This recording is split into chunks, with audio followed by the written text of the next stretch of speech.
तो क्या हाल है आप सभी की। उम्मीद करते हैं सब अच्छे होंगे, सब बढ़िया होंगे, अपने अपने घर पे मौज काट होंगे। तो देखिए, जैसे कि आपको पता है कि इजराइल और हमास के बीच में बहुत ही तगड़ी वॉर चल रही है।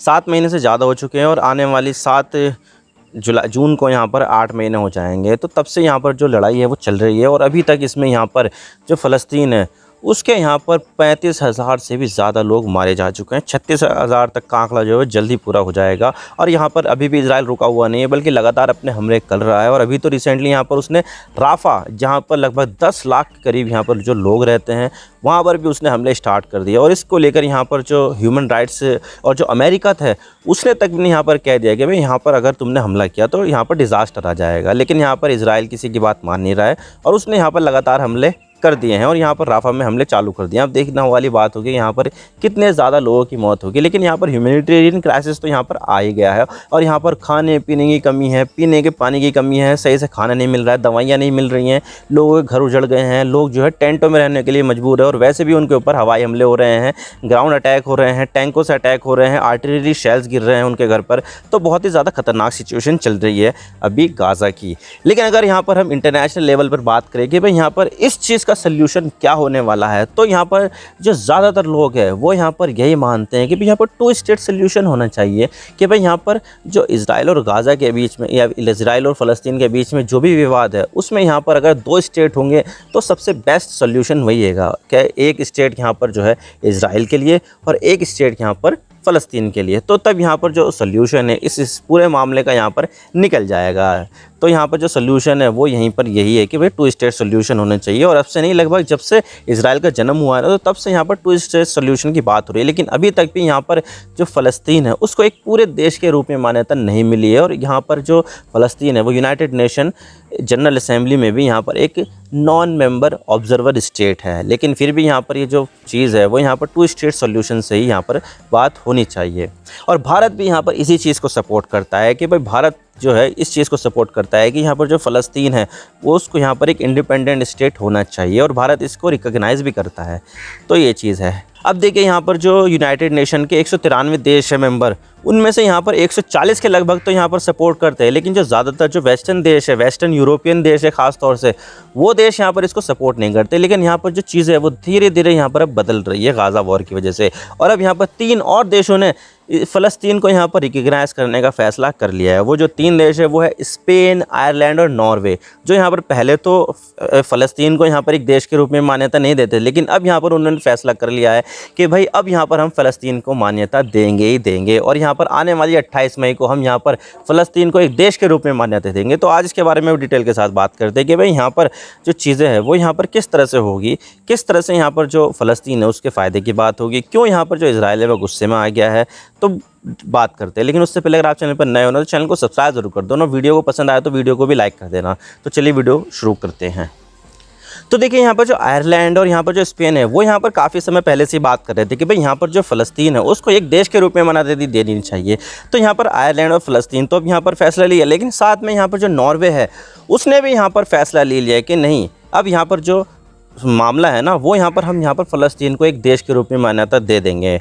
और यही जो मामला है इसी से यहाँ पर फ़लस्तीन और इजराइल है दोनों के बीच में एक पीस, लॉन्ग लास्टिंग पीस का रास्ता जो है वो यहाँ पर क्लियर होता है। तो यहाँ पर इन तीनों देशों ने मिलकर यहाँ पर जो है एक फ़लस्तीन को एक देश के रूप में मान्यता देने का फ़ैसला कर लिया। लेकिन इस चीज़ से यहाँ पर इजराइल काफ़ी ज़्यादा नाराज़ हो गया है और यहाँ पर उसने अपने जो एम्बेसडर थे, ख़ास तौर से यहाँ पर जो स्पेन और यहाँ पर जो नॉर्वे हैं, वहाँ पर जो उनका एम्बेसडर थे, उन्होंने यहाँ पर जो है उसको बुला लिया है कि भाई यहाँ पर आ जाओ, तुम इन देशों में रहने का कोई फ़ायदा नहीं है, तुम आ जाओ, हम बात करते हैं, उसके बाद यहाँ पर जो आगे की जो नीति है वो हम बनाएंगे, तुम आ जाओ यहाँ पर।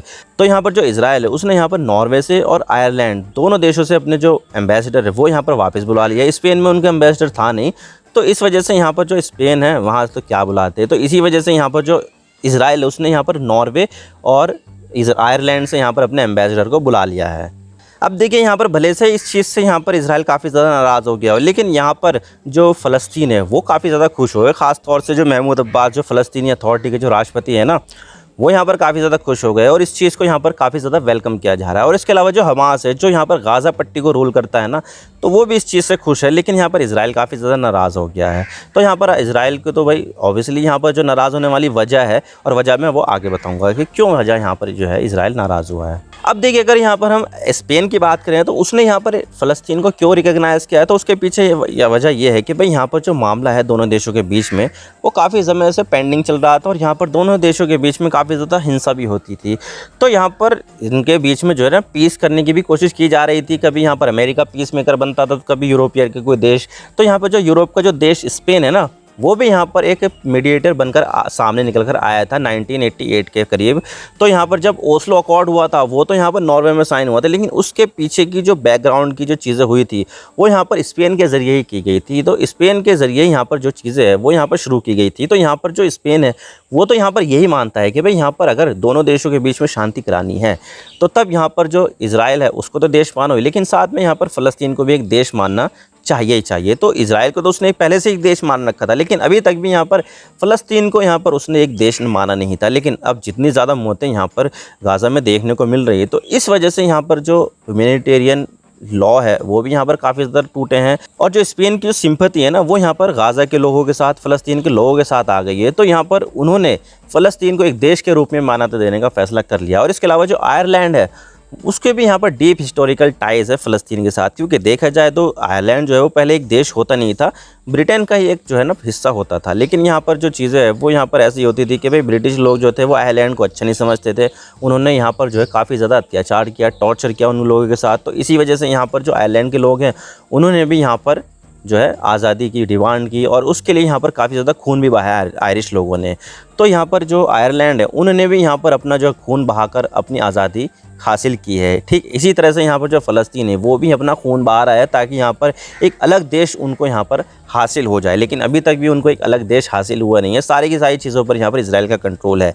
तो यहाँ पर जो सिंपैथी थी आयरलैंड की, वो यहाँ पर जो है फ़लस्तीन के साथ काफ़ी ज़्यादा देखने को मिलती है। तो इसी वजह से यहाँ पर जो आयरलैंड है उसने यहाँ पर अब फाइनली डिसाइड कर लिया है कि भाई अब हम यहाँ पर फ़लस्तीन को एक देश के रूप में मान्यता दे देंगे। और यहाँ पर जो नॉर्वे है उसने तो यहाँ पर ओस्लो पीस अकॉर्ड भी साइन किया गया था, जिसमें यहाँ पर वेस्ट बैंक अलग बनाया गया था, गाज़ा अलग बनाया गया था, ताकि दोनों देशों के बीच में जो पीस है वो यहाँ पर इस्टेब्लिश की जा सके। और जब ओस्लो में यहाँ पर पीस एग्रीमेंट साइन किया जा रहा था तो तब उसको लेने के लिए यहाँ पर यासिर अराफात गए थे। तो बाद में उनको नोबेल प्राइज़ भी मिला था। यासिर अराफात यहाँ पर जो फ़लस्तीन है उनके नेता थे। तो इस चीज़ से यहाँ पर जो चीज़ है काफ़ी ज़्यादा बदल गई थी। और ये सब सारी की सारी जो चीज़ें है वो यहाँ पर कहाँ हो रही थी, ओस्लो में हो रही थी, जो यहाँ पर नॉर्वे की राजधानी है। तो यहाँ पर उसकी भी एक ड्यूटी बन जाती है कि भाई यहाँ पर तुम जो पीस का मेडिएशन कर रहे हो, तो यहाँ पर पीस इस्टेब्लिश करने के लिए यहाँ पर दोनों देशों को मान्यता तो दो। तो इसी वजह से यहाँ पर जो नॉर्वे है वो अब फाइनली यहाँ पर फ़लस्तीन को मान्यता देने के लिए तैयार हो गया। और तीनों ही देश यहाँ पर अब 28 मई को यहाँ पर फ़लस्तीन को एक देश के रूप में मान्यता दे देंगे। अब देखिए, यहाँ पर जो तीनों देश है वो तो यहाँ पर इसको रिकग्नाइज़ करने वाले, लेकिन यहाँ पर इससे पहले भी यहाँ पर बहुत सारे जो दूसरे देश थे यूरोप के, उन्होंने भी यहाँ पर रिकग्नाइज़ किया था। तो यहाँ पर उनको जो रिकग्नाइज़ किया था स्वीडन ने 2014 में यहाँ पर फ़लस्तीन को एक देश के रूप में रिकग्नाइज़ किया था कि भाई हाँ, फ़लस्तीन जो है वो एक देश के रूप में हम मान्यता देते हैं। तो यहाँ पर जो स्वीडन है वो यहाँ पर 2014 में ऐसा करने वाला पहला वेस्टर्न यूरोप का EU नेशन बना। और इससे पहले भी यहाँ पर Bulgaria, Cyprus, Romania, Poland, Hungary, चेक रिपब्लिक भी यहाँ पर जो फ़लस्तीन है उसको यहाँ पर एक देश के रूप में मान्यता दे चुके हैं। तो यहाँ पर ये देश जो है वो यहाँ पर जो है फ़लस्तीन को मान्यता दे रहे हो। लगातार यहाँ पर जो इसकी जो मान्यता है वो बढ़ती जा रही है। देख सकते हैं आपके पहले जो है ना कुछ यूरोपियन देश यहाँ पर जो है फ़लस्तीन को मान्यता देते थे, लेकिन अब यहाँ पर 3 देशों की और एडिंग हो रही है। और इसके अलावा यहाँ पर जो ब्रिटेन है वो भी यहाँ पर उसने भी संकेत दे दिए है कि जब तक यहाँ पर जो लड़ाई चल रही है तब तक तो यहाँ पर कुछ नहीं है, लेकिन यहाँ पर हम इसके बाद यहाँ पर जो है हम फ़लस्तीन को मान्यता दे सकते हैं। तो यहाँ पर ब्रिटेन भी यहाँ पर आने वाले समय में फ़लस्तीन को मान्यता देने वाला है। और इसके अलावा यहाँ पर जो स्लोवेनिया है उसने भी यहाँ पर फैसला ले लिया है कि भाई वो जो है जून के महीने में या फिर जुलाई में यहाँ पर जो है वो फ़लस्तीन को एक मान्यता दे देंगे कि भाई यहाँ पर फ़लस्तीन को हम एक देश के रूप में मान्यता दे देंगे। और इसके अलावा जो माल्टा देश है जो भूमध्य सागर में एक छोटा सा एक द्वीपीय देश है, वो भी यहाँ पर फैसला ले चुका है कि भाई वो भी जल्दी यहाँ पर फ़लस्तीन को एक देश के रूप में मान्यता दे देंगे। लेकिन सबसे बड़ा सवाल तो यही आता है कि भाई यहाँ पर इस चीज़ को रिकग्नाइज़ करने से यहाँ पर ग्राउंड रियलिटी बदलेगी या नहीं। तो देखिए, ग्राउंड रियलिटी मैं बता देता हूँ कि अभी बदलेगी नहीं।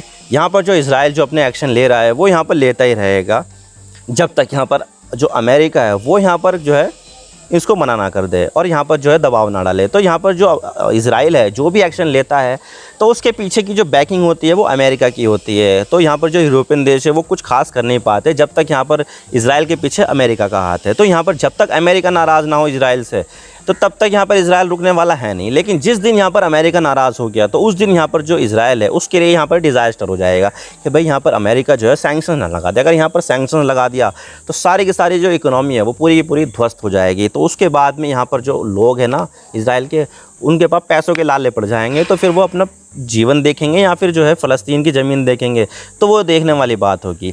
लेकिन यहाँ पर जो ये जो रिकग्निशन मिल रही है ना, उससे यहाँ पर जो फ़लस्तीन है उसके पास पॉजिटिव साइन जाता है कि भाई यहाँ पर बहुत सारे जो देश है वो यहाँ पर इस फ़लस्तीन को एक देश के रूप में मान्यता देते हैं। यानी कि यहाँ पर ये मानते हैं कि फ़लस्तीन एक देश है। इससे यहाँ पर जो इजराइल है उसके ऊपर काफ़ी ज़्यादा प्रेशर आएगा और यहाँ पर जो बहुत सारे जो देश जो है वो फ़लस्तीन को एक देश के रूप में मान्यता दे देंगे ना। तो यहाँ पर अगर कुछ भी एक्शन अगर इजराइल करेगा ना फ़लस्तीन के अंदर, तो यहाँ पर ये जो मान्यता देने वाले देश है वो यहाँ पर इसको एक इन्वेजन के रूप में देखेंगे। भाई यहाँ पर इजराइल ने फ़लस्तीन की इन्वेजन कर दी है। जिस तरह से यहाँ पर जो गाज़ा है वो जो है उसने जैसे ही चाहा वो वैसा वो वहाँ पर अटैक कर रहा है, जिस तरह से चाहा वो वहाँ पर लोगों को मार रहा है ना। तो अमेरिका का तो ये गलत नहीं लग रहा है क्योंकि ये अमेरिका जो है वो फ़लस्तीन को एक देश के रूप में मान्यता देता नहीं है। लेकिन यहाँ पर जो देश फ़लस्तीन को एक देश के रूप में मान्यता देते हैं तो उसको यहाँ पर ये गलत लगेगा। तो यहाँ पर वो जो है वो दबाव डालेंगे कि भाई यहाँ पर तुम्हें रुकना चाहिए, तुम यहाँ पर ये गलत कर रहे हो। तो यहाँ पर जितने ज़्यादा लोग, यहाँ पर जितने ज़्यादा देश यहाँ पर फ़लस्तीन को रिकग्नाइज़ करेंगे उतना ही दबाव यहाँ पर इजराइल के ऊपर पड़ेगा कि भाई यहाँ पर तुम्हें रुकना चाहिए, तुम्हें यहाँ पर जो है पीस की तरफ आगे बढ़ना चाहिए, तुम्हें यहाँ पर जो है इस फ़लस्तीन की ज़मीन को कब्ज़े में नहीं लेना चाहिए। तो यहाँ पर जो दबाव है वो यहाँ पर भविष्य में पड़ने ही वाला है। तो आई होप आपको सारी बातें समझ में आ गई होगी किस तरह से यहाँ पर जो 3 देश है उन्होंने यहाँ पर जो है रिकग्निशन ले लिए, उनके पीछे की वजह भी बताई है। और इस तरह से यहाँ पर जो इजराइल है उसके ऊपर प्रेशर बढ़ेगा कि भाई यहाँ पर तुम पीस करो, तुम यहाँ पर फ़लस्तीन को उनकी ज़मीन वापस करो और उसको भी एक देश के रूप में जो है ना ट्रीट करो। तो आई होप आपको सारी बातें समझ में आ गई होगी। अगर वीडियो थोड़ा सा भी पसंद आए तो लाइक ज़रूर कर देना और चैनल पर नए हो तो चैनल को सब्सक्राइब जरूर कर देना। आपके एक सब्सक्रिप्शन से हमें आगे कंटेंट बनाने की मोटिवेशन मिलती है। Thank you for watching. I really appreciate your precious time. God bless you all. Now signing off.